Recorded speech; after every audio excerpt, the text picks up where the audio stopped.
Carly Gregg, 40-year-old high school maths teacher Ashley Smiley, was murdered by her own daughter, Carly Gregg, shortly after they arrived at their Brandon, Mississippi home after school one day in March of 2024. A home surveillance camera captured chilling footage of Gregg hiding something behind her back and entering a bedroom. Ashley could be heard screaming in the video as her daughter fired 3 gunshots. After killing her mother, Gregg could be seen calmly carrying on with her day. She sent a seemingly frantic text message to a friend, stating that there was an emergency at the residence and begging her to come over. When the friend arrived, Gregg revealed that she had killed her mother and asked the fellow high schooler if she was squeamish around dead bodies, using her mother's phone. Gregg then text messaged her stepfather, 39-year-old Heath Smiley, and lured him home while pretending to be her mum. The teen immediately shot at Heath when he arrived home,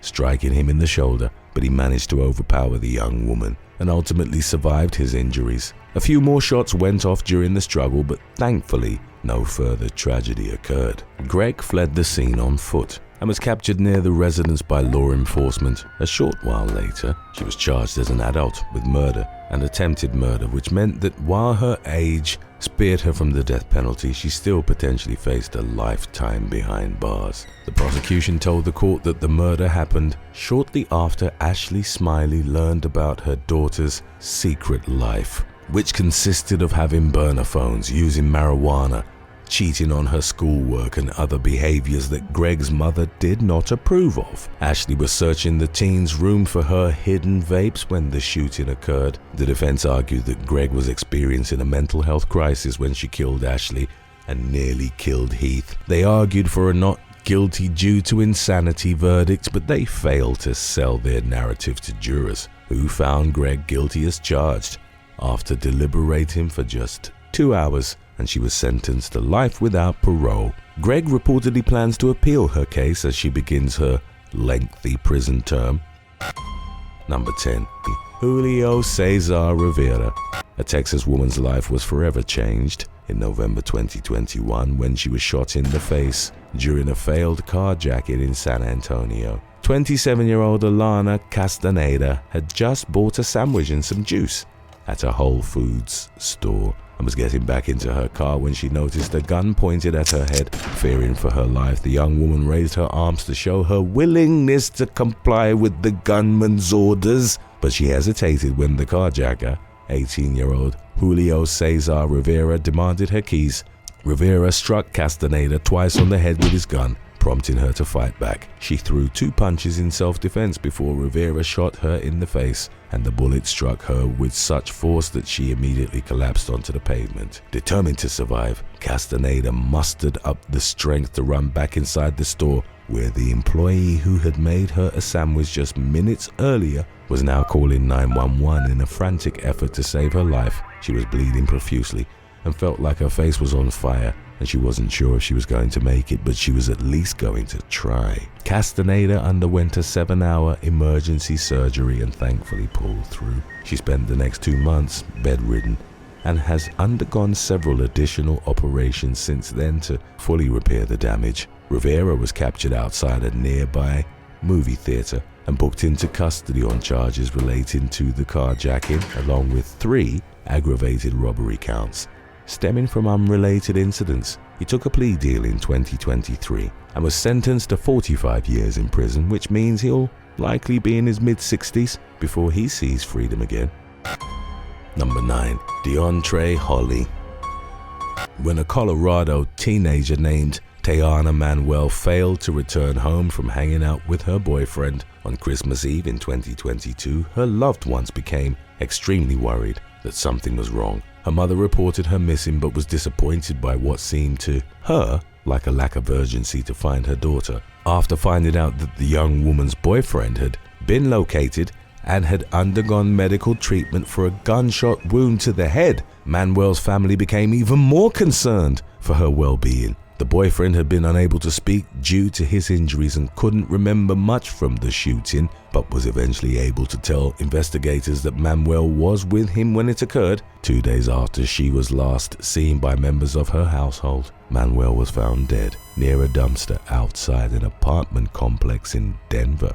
The shooter, who was seen fleeing from the murder scene in a stolen vehicle on surveillance footage, was identified by Manuel's boyfriend as Deontre Hollie. Cell phone location data and other evidence also connected Hollie to the site where Manuel's body was found. The teen suspect was initially charged as an adult with first-degree murder, attempted first-degree murder, first-degree assault with a deadly weapon, and tampering with evidence of a felony. In June of 2024, Hollie pleaded guilty to second-degree murder and first-degree assault. He could have faced up to 80 years in prison but was sentenced to just 7 years in Colorado's youthful offender system. Number 8. Ashton Heier.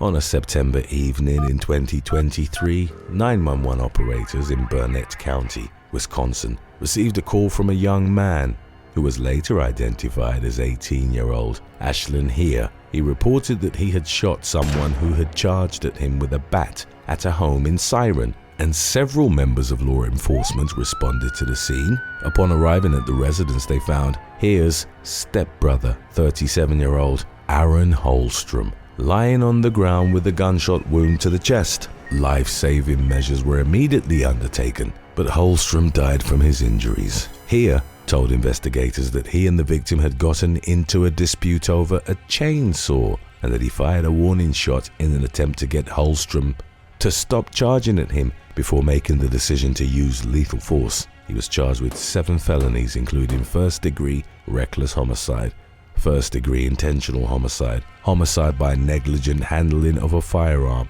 and 3 counts of bail jumping. In June of 2024, Heier pleaded no contest to homicide by negligent handling of a firearm and being a felon in possession of a firearm as part of a plea agreement. The rest of the homicide charges were dropped. He was sentenced to 2 years in prison, followed by 5 years of supervised release, during which time he'll be required to abide by strict rules set forth by the court in order to avoid returning to prison. Number 7. Janine Gonzalez. In August of 2022, a 30-year-old mother from Georgia named Ashley Bocanegra went to an apartment in Buford, where she thought she was going to see the father of her child. In reality, she was being lured to the property by the man's girlfriend, 27-year-old Antonetta Stevens, and his sister, Janine Gonzalez, who had used his phone to persuade Bocanegra to come over. Stevens had discovered that the man was still seeing Bocanegra, and she was determined to put a stop to their relationship. In cell phone footage of the confrontation that ensued, Gonzalez could be heard threatening to kill Bocanegra. Stevens proceeded to grab Bocanegra by the hair, force her to the ground, and beat her while Gonzalez cackled in the background and helped pull the victim along the ground. Following the attack, Bocanegra went to a nearby emergency room. By the time she arrived, she couldn't breathe through her mouth. She was also suffering from fractured ribs and an injured liver. Due to the severity of her injuries, she was flown to a different hospital where she died from internal bleeding later that day before she could undergo emergency surgery. When law enforcement paid a visit to Stevens to inform her that she had just killed Bocanegra, she blurted out, "Okay, wow, I'm so sorry about that. That was not my intention." She proceeded to make the conversation about herself, stating that she suffers from bipolar depression and had been going through a lot mentally. Stevens and Gonzalez were initially charged with aggravated battery, robbery, and felony murder. The man at the center of the love triangle was cleared of any wrongdoing after investigators concluded that he was asleep at the time of the attack and was unaware that it was going on. Disturbing footage of Gonzalez's interview shows the young woman laughing and failing to take the situation seriously, but the smile quickly vanished from her face when the police told her that she was under arrest for murder, and Stevens displayed a similar reaction. The women were convicted of the lesser charge of voluntary manslaughter and robbery by force, landing them both behind bars for 20 years. Number 6. Aiden Fucci. A Florida teenager named Tristan Bailey was found murdered in a wooded area in St. Johns County on Mother's Day in 2021. After her family reported her missing, she had been stabbed over 100 times with a hunting knife, which was found in a retention pond nearby. Around 50 of the wounds were defensive in nature, showing that Bailey had fought extremely hard for her life before succumbing to her injuries. Surveillance footage from the neighborhood she was last seen in showed the young woman walking toward the area where her body was later found, with a schoolmate named Aiden Fucci. Nearly 2 hours later, Fucci emerged from the forest alone while carrying his shoes. Fucci's girlfriend and several other acquaintances told investigators that he had previously mentioned wanting to drag someone into the woods and stab them to death. He reportedly spoke often about his murder fantasies, which included a professed desire to kill his girlfriend. The teen frequently carried a knife and had a habit of approaching his girlfriend from behind and pretending to cut her throat, indicating that he had a very unhealthy preoccupation with violence and death. While en route to the police station for questioning, prior to the discovery of Tristan's body, Fucci took a selfie in the back seat of the police cruiser he was riding in and posted it on social media along with the caption, "Has anyone seen Tristan today?"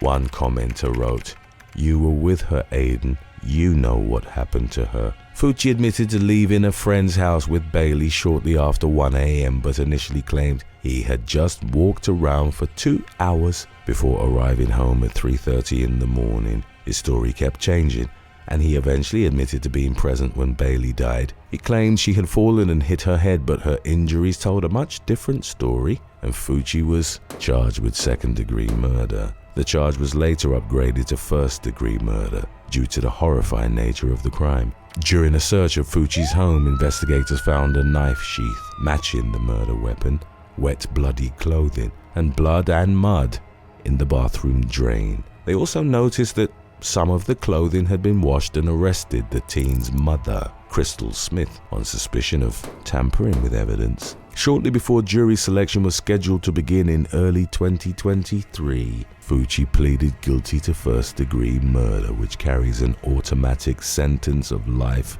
without parole in the state of Florida. Number 5. Noah Amato.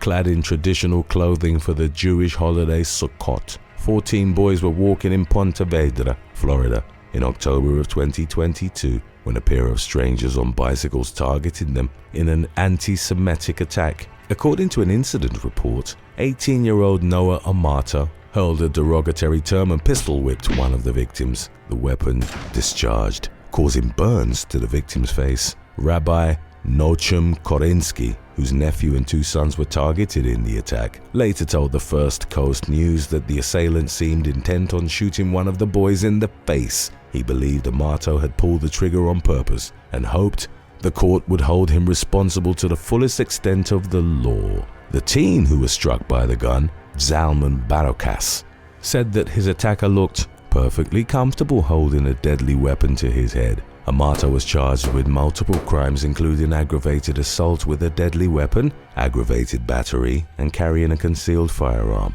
Much to the disappointment of the victims and their families, he did not face a hate crime enhancement, which would have allotted for a harsher punishment in the event of a conviction. The case was ongoing several months later when Amato was arrested for running a red light and speeding through a Publix supermarket parking lot at 50 miles per hour in an attempt to elude a pursuing deputy. Law enforcement stopped his vehicle using a risky technique called a pit maneuver, which can easily go wrong if it's not executed perfectly, and which the police only resort to when it's deemed absolutely necessary. Amato bragged during his arrest, stating, "If it was dry out and I could get traction, I would have been gone." Records show that he was convicted of aggravated battery with a deadly weapon in connection with the attack and felony fleeing and eluding for the vehicle chase. He was sentenced to 10 years in prison and will remain there until July of 2033. Amato apologized during his sentencing hearing, stating,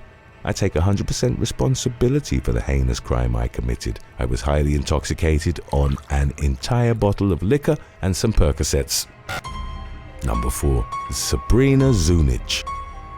In July of 2011, Ohio teenager Sabrina Zunich was placed into the care of foster parents Kevin Nofel, who worked as a truck driver, and his wife Lisa, who was a social worker. Her family could no longer care for her, and the Nofels were happy to provide a roof for her at their Willoughby Hills home, where they lived with their teenage and toddler daughters. The couple's act of generosity took a sordid turn shortly after Zunich moved in, when she and Kevin, who was 42 years old at the time, began sleeping together on a regular basis. More than a year later, in November 2012, Zunich viciously stabbed Lisa to death while Kevin was on the road working, plunging a 10-inch knife into her foster mother's body more than 150 times. The Nofels' teen daughter Megan tried desperately to intervene, but Zunich shoved her out of the way. She ran into her parents' home office and dialed 911, but any efforts to save Lisa's life were futile. One of the responding detectives would later describe the scene as the worst he had seen in his career. For 6 months following the murder, Zunich refused to speak with investigators who were unaware of her affair with Kevin. She eventually told them about the inappropriate relationship, claiming that Kevin had persuaded her to kill Lisa, and they were both charged with murder. Prosecutors accused Kevin of wanting Lisa dead in order to collect on her $750,000 life insurance policy and to avoid losing custody of their younger daughter, who he planned to raise with Zunich. Once his wife was out of the picture, Kevin denied having any involvement in the crime, claiming that Zunich had acted alone. In 2014, Zunich pleaded guilty to aggravated murder. She agreed to testify against Kevin in exchange for a sentence of 30 years to life and expressed remorse for her actions during her sentencing hearing. Later that year, Kevin was found guilty of 2 counts of conspiracy to commit aggravated murder, 3 counts of complicity to aggravated murder, and 3 counts relating to his relationship with Zunich. He was sentenced to 30 years to life and will become eligible for parole in 2043. Number 3. Dante Schaller. In a senseless tragedy that claimed one person's life and landed another individual behind bars, 57-year-old home health aide Ying-Ju Liu was shot dead by a teenage intruder on Manhattan's Lower East Side in September 2024. The incident occurred just after 11 p.m. when a pair of masked suspects followed Liu's 61-year-old husband, Shen Yan, into the family's apartment building and into the elevator where they attempted to rob the man. Liu's 32-year-old son, Lin Rong Yang, tried to intervene, but one of the robbers pistol whipped him, preventing him from helping his father. He suffered multiple facial and nose fractures. When Liu approached the robbery in progress with a stick in her hand, one of the suspects shot her in the face. Her husband had yelled just moments earlier that the muggers had a gun and to stay back, but Liu was unable to avoid being struck by a bullet at point-blank range. The thieves fled with her husband's phone and $100, and Liu was pronounced dead at the scene. Surveillance footage from a nearby deli showed the suspects without their masks on, leading to the arrest of a teenager named Dante Schaller. In addition to the security video, he was further connected to the crime through evidence that was recovered during a search of the young man's apartment, including a hoodie and live 9mm round. Schaller has been charged with murder, robbery, burglary, and weapon possession. At the time of his arrest, he already had an open felony case for assaulting a police officer. He's currently being detained while awaiting court proceedings to determine whether he'll be charged as an adult, and his accomplice remains at large. It remains unclear which of the young men was the actual shooter. For this reason, Schaller's defense attorney tried persuading the court to downgrade his murder charge, but the judge placed that decision into the hands of a grand jury, who will determine which charges are appropriate before the case moves forward. Today's topic was requested by Symbolic Human 433, D.A. Palomares, and Jordan Harris 6801. If you have any other topics you'd like to learn about, subscribe and let us know in the comments section below. Number 2. Jacob Long.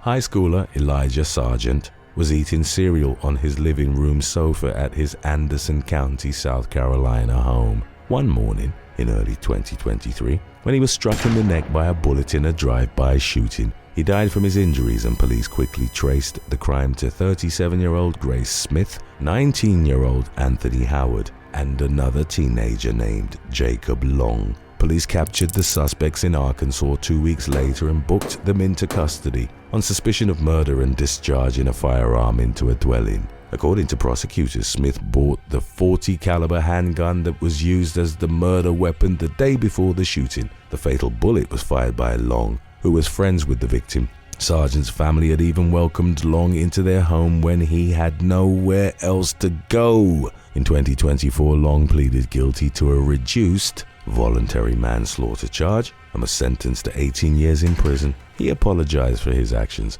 and claimed that he never meant to hurt Sargent, but has never offered an explanation for his actions. Smith remains free on bail amid her ongoing case, while Howard is awaiting trial from behind bars.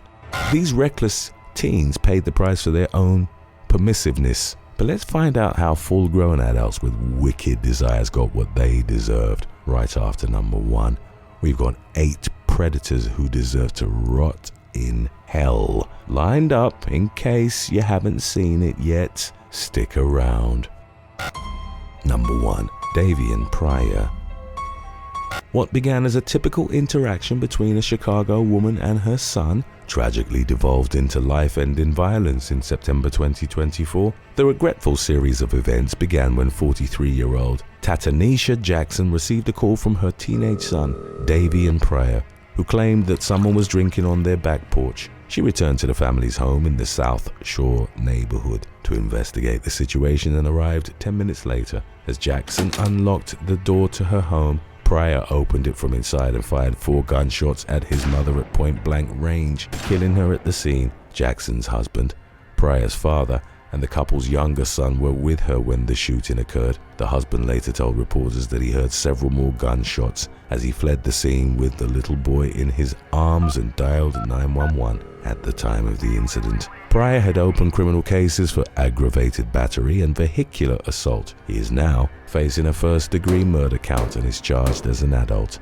On the day of his first court hearing, his grandmother told the press that her grandson suffers from mental health issues and was off his medication when Jackson was killed. The judge ordered Pryor to undergo a mental health evaluation, and he remains in custody as he awaits his next hearing. His alleged motive for the crime is unclear.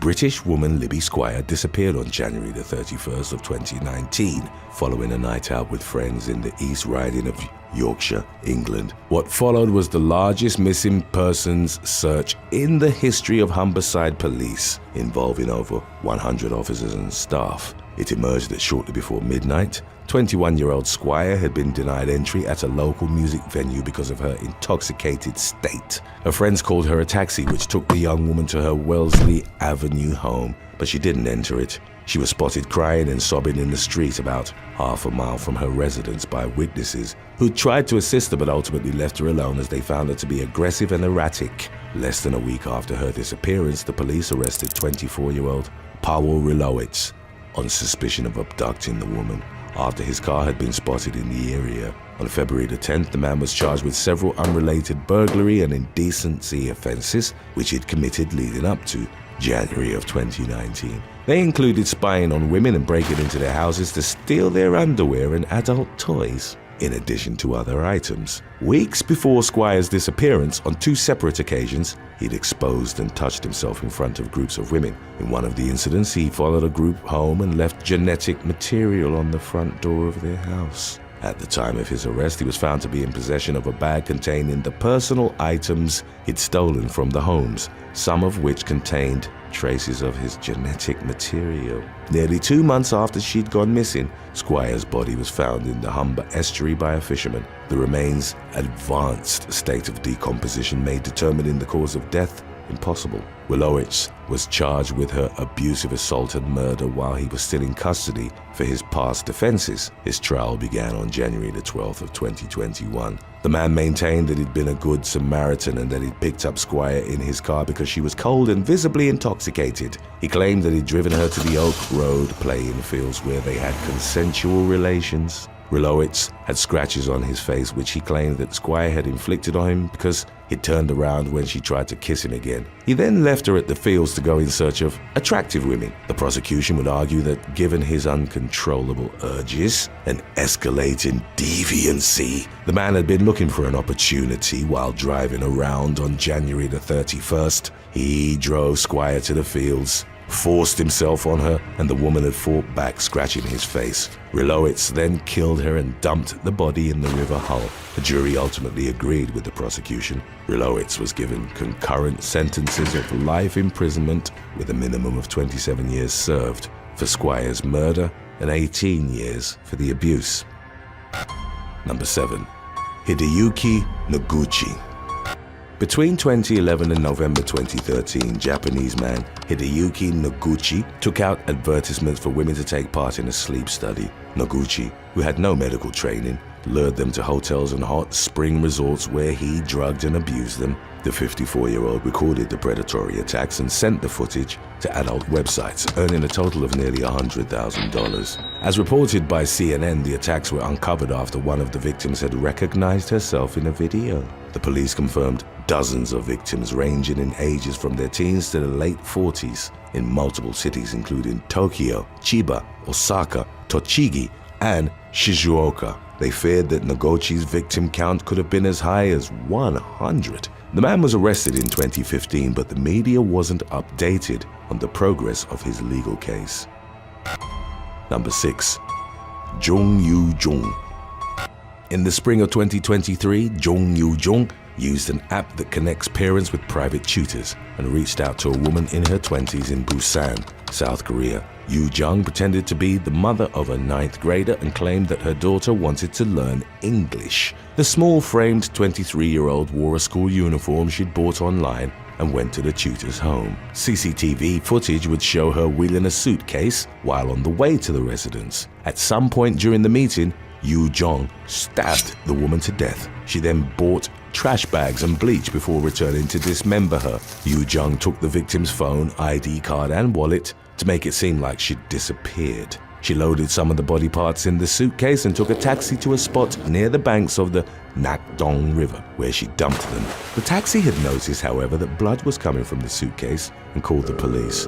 Yu-jung was arrested on May the 27th of 2023. She initially claimed to have killed the other woman during an argument, but there were inconsistencies in her story, and her family urged her to come clean. The 23-year-old thus admitted murder and apologized to the victim's family. When asked why she'd initially lied, Yu-jung reportedly stated, "I think I was out of my mind." Busan investigators determined that Yu-jung, a loner who'd been unemployed for 5 years since graduating high school, had preyed on the woman out of a curiosity about murder. Her actions reportedly stemmed from an obsession with movies, TV shows, and books about crime. Updates from June of 2023 indicated that Yu-jung was scheduled to undergo tests that aimed to determine if she was a psychopath. Number 5. Emmanuel Danani Valdez Bocanegra. 26-year-old Mexican woman Francia Ruth Ibarra was reported missing by her family on December the 3rd of 2016. It would emerge that at the time of her disappearance in León, central Mexico, Ibarra was dating Emmanuel Danani Valdez Bocanegra, also aged 26. The relationship was discovered after the woman's friends at the University of Guanajuato had gone through her social media postings. Ibarra and Bocanegra, a former student at the university, connected on Tinder and met several times leading up to early December. The woman hadn't introduced Bocanegra to her friends or family as he was reportedly reluctant to meet them. In the aftermath of her disappearance, the police searched Bocanegra's León apartment and uncovered a gruesome scene. They found detached bones still containing about 13 pounds of flesh in garbage bags on the balcony. The DNA on the remains matched Ibarra's, and her clothes were also found in the apartment. The police also discovered hydrochloric acid and canisters of caustic soda, which indicated that Bocanegra had partially dissolved Ibarra's remains. The police determined that the man had killed her because she'd refused to have intimate relations with him. Bocanegra was subsequently tracked down to Mexico City and taken into custody. Number 4. Arthur Jensen. The authorities in Sheldon, Illinois were called to the home of 49-year-old Arthur Jensen On the afternoon of August the 5th of 2019, neighbors had reported screaming coming from the trailer home. As responding officers approached the residence, Jensen emerged and told them, "There's a girl inside and I strangled her." Upon entering the home, law enforcement found the lifeless body of teenager Adara Bun, and Jensen was arrested at the scene. Jensen had interacted with Bun the previous weekend as he held a rummage sale. The teen collected Disney memorabilia, and Jensen told her that he had a Pocahontas drinking cup, asking her to return on Monday. When Bun went back to his address on August the 5th, Jensen strangled her to death. The teenager was a straight-A student who wanted to become a veterinarian and whose family described as an all-around joy to everyone around her. State Attorney Michael Quinlan subsequently told a media outlet, "This is one of the worst murder cases I have ever seen." During the lengthy legal proceedings that followed, Jensen tried to have his crime scene confession thrown out, but he was ultimately found guilty of 2 counts of first-degree murder in March of 2023. In May, he was sentenced to 50 years behind bars, meaning he'd need to live to be 100 years old to walk out of prison. Number 3. Alexander Bates. In 2012, Canadian man Alberto Araujo was injured in a serious motorcycle accident, and his friend, Alexander Bates, offered to take care of his teenage daughter, Sarah, while he was recovering in the hospital. Over the course of the years that followed, Bates groomed and abused Sarah, an aspect eventually confirmed by a search of the teen's phone. He was arrested in February of 2015. Alberto then discovered 2 tracking devices from which Bates's fingerprints were lifted on his cars. In addition to the charges stemming from Sarah's abuse, Bates was charged with criminal harassment. He pleaded guilty to both and spent 3 years in prison. The Araujo family, who testified against the predator, moved from Niagara to Smithville, fearing what he might do to them upon being released. Bates was paroled in February of 2018. The man had been banned from contacting Sarah as well as her relatives, but he developed an obsession with them and was determined to exact his revenge. In December of that year, he loaded a rented pickup truck with zip ties, wire cutters, a folded knife, and a notepad with the address and phone number of the family. A few days before Christmas, Bates, who was at the time in his late 40s, drove to the Mississauga home of the Araujo matriarch, 83-year-old Maria. He attacked and fatally strangled her, with her body subsequently found next to the Christmas tree and the gifts she'd been wrapping. The following day, December the 21st, Bates went to Alberto's Smithville home.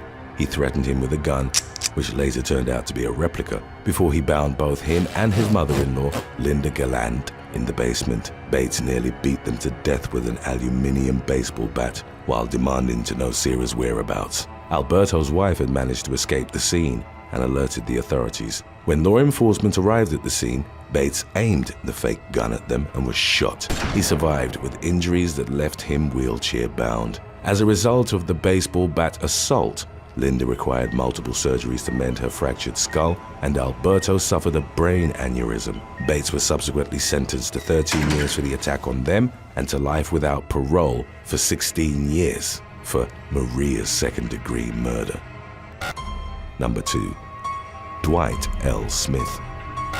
In December of 2011, Marsha Lee from Wilmington, Delaware, was walking her dog in the upscale Brandywine Hills neighborhood. A witness would later report hearing a collision in the area and then a woman scream, "You're hurting me!" or "You're killing me!" Another witness reported they'd seen a man, later identified as 24-year-old Army Staff Sergeant Dwight Smith, place something in the back of his red Hummer SUV.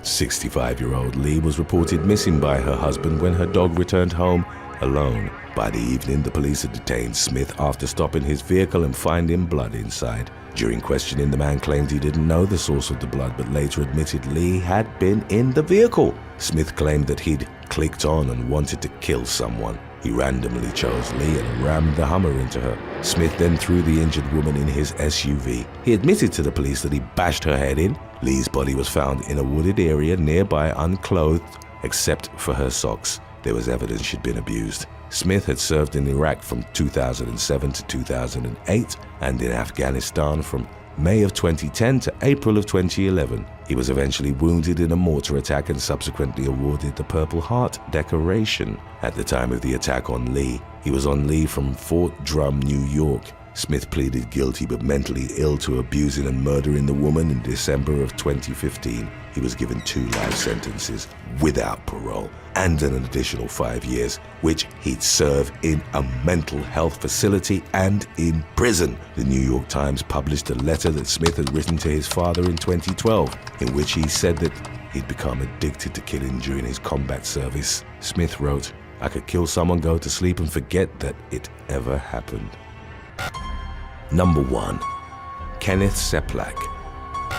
A few days before Christmas in 2016, an Illinois man stalked an unnamed woman and her partner to a movie theater near Vernon Hills. 37-year-old Kenneth Seplak was an acquaintance of the 30-year-old woman who'd previously been accused of stalking her after showing up uninvited to her Wakanda home. On December the 23rd, Seplak located her and her boyfriend, 30-year-old David Gorski. Seplak drove to his Round Lake Beach home, retrieved a revolver, and returned to the theater, where he then waited to ambush the couple. Seplak followed Gorski in his car, and when the vehicles were side by side, he opened fire. A single bullet entered through Gorski's arm and fatally struck him in the chest. Seplak was placed at the murder scene by GPS data from his cell phone, and the bullet retrieved from the victim's body matched a .38 caliber handgun that Seplak had abandoned at an address in the 41,000 block of North Route 83. Seplak, who had no prior criminal history and was living with his parents, was arrested. He was ultimately sentenced to 53 years in prison for first-degree murder and an additional 25 years for using a firearm to commit first-degree murder. Thanks for watching. Would you rather spend the rest of your life in a luxurious prison of your choosing or in North Korea? Let us know in the comments section below.